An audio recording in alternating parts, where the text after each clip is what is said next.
ខាន់មិត្តសម្លាញ់ដល់ពេលដែលយើងត្រូវលាលោកហើយនឹងសេះកណ្ណកៈមិត្តរបស់យើងមេត្តានាំយកសម្លៀកបំពាក់និងគ្រឿងអលង្ការព្រះកេសានិងព្រះខ័នរបស់យើងទៅថ្វាយព្រះបិតាផងចុះទូលព្រះអង្គថាយើងនឹងស្លៀកស្បង់ជីពរតាំងពីពេលនេះតទៅយើងនឹងប្រើពេលវេលានិងក្តីព្យាយាមរបស់យើងដើម្បីត្រាស់ឲ្យបានយើងមិនត្រឡប់ទៅវិញទេរហូតទាល់តែយើងសម្រេចគោលបំណងធំបំផុតនៃជីវិត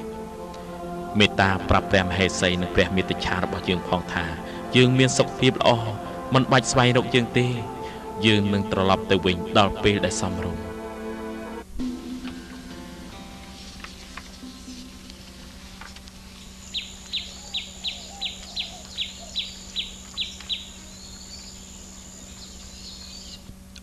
លោកកៅដញ្ញៈ